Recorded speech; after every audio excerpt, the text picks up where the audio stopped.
Well, the only way is up for global stocks, maybe, it seems. The S&P 500 capping a sixth day of gains. The Nasdaq showing few signs of breaking its monster rally, now heading for its longest weekly winning streak since 2019. It's up for 8 straight weeks, by the way. Ben Emons is joining us now, NewEdge Wealth Senior Portfolio Manager, Head of Fixed Income and Macro, and Brian Rehling, Wells Fargo Head of Global Fixed Income Strategy. Guys, thank you both for being here. Yeah. Appreciate you coming into the studio. So it has been really interesting how we have seen this movement upward in stocks here, especially amidst a sort of confusing environment, I think we could say. Ben, we obviously heard from the Fed this week, and initially the rally sort of stuttered, but it doesn't seem to have fizzled out. No, not at all. And it's interesting to see that actually the hawks are outweighing the doves this week. If you take Australia and Canada hiking, ECB hiking, and the Fed actually putting a projection that looks very hawkish out there. And yet we're up 3% on the week. So I think what markets have taken is to say, this tightening is going to affect inflation. It's going to bring it really down. The central banks are right. The inflation moving that direction, their forecast may be met. And I think that's what equity markets in particular are pricing in.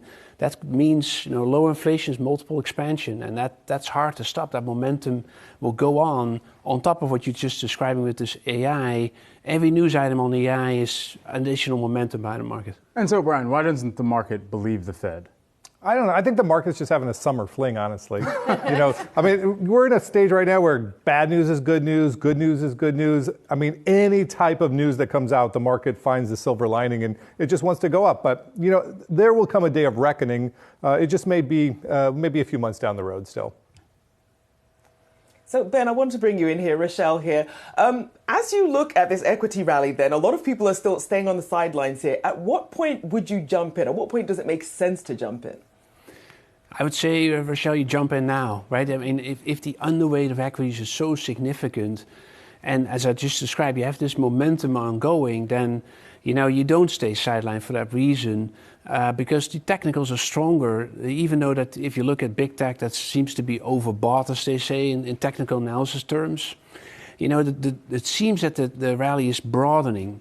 I think I really want to describe this too, that the recession is not really happening. Also, the feared liquidity drain that was out news a few weeks ago is not happening either. It's actually the opposite.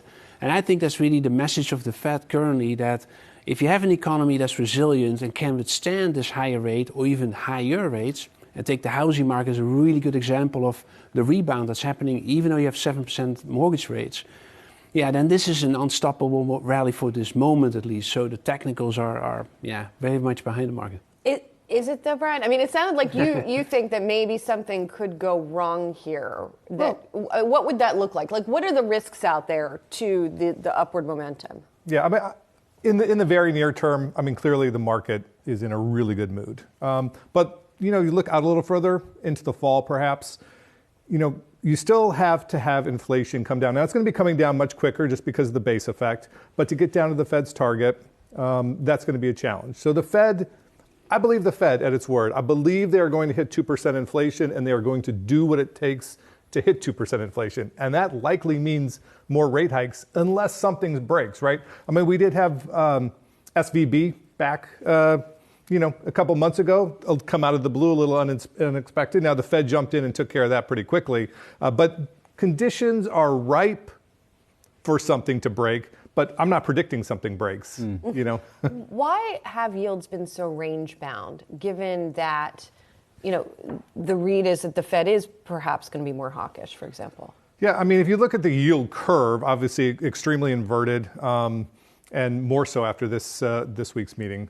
So we have been range bound in a sense, but it's a pretty big range. If you look at 10 years back in October, we were at 4.25, got down to 3.25. So, that's a lot of price movement. But yes, pretty well behaved. I just think the bond market is trying to figure out exactly how high the Fed's going to go here, and it's just going to bring the yield curve up with it.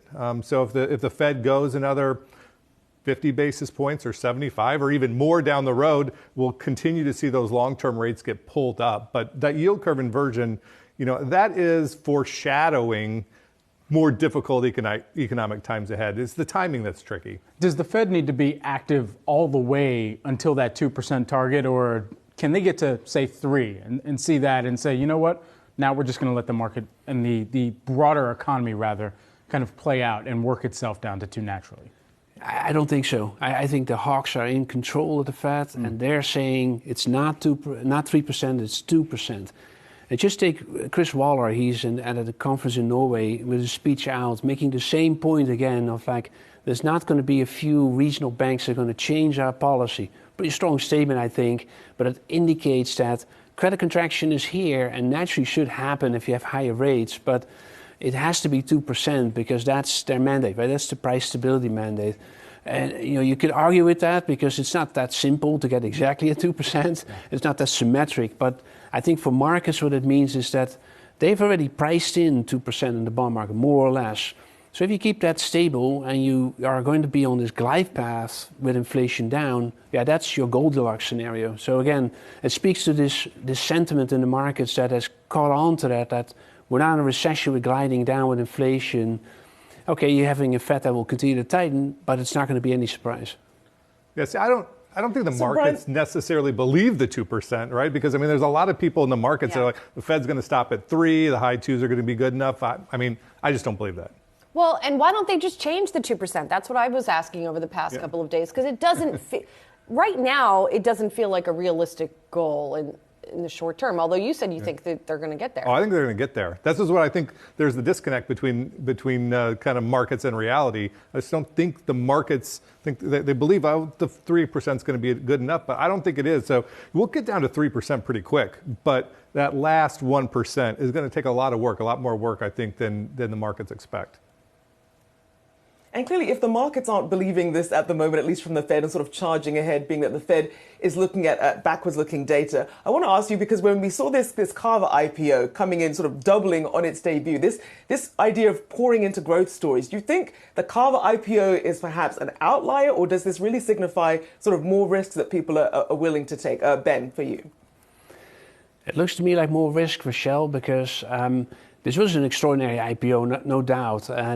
And if you look at that IPO index from the S&P or the IPO Renaissance ETF, it's really ratcheting up quick, and that's because there isn't much IPO volume just yet. It's actually very low compared to a few years ago. That is the effect of the Fed. And I guess that if the liquidity is back in markets, and that's one area that immediately turns on, so it's a good signal in terms of risk-taking. But it is also known that IPOs are about froth. Right? If you're getting overpriced IPOs, then it becomes a frothy situation. That's not where the market is right now, I think. But that is a risk, I think, from here if we get to that stage. And Brian, what do you think this signals? Same question. Yeah, I mean, I don't have any comments specifically on that particular name, but in general, I think it just shows that, investors are willing to take a risk. And again, the market just feels good. And pretty much anything that comes out, the market finds a good piece of news in it. Yeah, it feels that way, doesn't it? With this sort of enthusiasm and I don't know if you want to call it froth that's in the market, but I know we're going to talk more about AI in a minute, so maybe that's jumping the gun in terms of that froth discussion here. You alluded to the fact that we're starting to get some Fed speak now already in the wake of the Fed meeting this week, and it feels like maybe they're going to have to manage around and try and give a little more precision, right, on what we heard from Jay Powell. What do you think the message is going to be? Well, I think the message was really clear at the Fed meeting. I just don't think the market listened to it. I think they just looked through it. I mean, I think we're going to get a 25 in July, and then we're going to look at the data. And I think it's likely that we're going to see additional rate hikes after that. But it's really data dependent. I do believe the Fed in that. But what do you have to see? You have to see the consumer weakening, right? You have to have people not have confidence in their employment, right? So they stop spending a little bit. Until that happens, I think it's going to be really difficult for the Fed to accomplish its goal. One of the interesting conversations that's been continued in terms of this third inflation wave, as at least one of the economists we spoke with classified it this week, is the profit-led inflation wave that we're seeing. Do you think that's something that's starting to fizzle out? Is it still strong from what corporations are putting forward, at least in their margins that they're trying to preserve? Yeah, you can pass on inflation, then it's a good thing, right? You keep your margins fat, so to speak.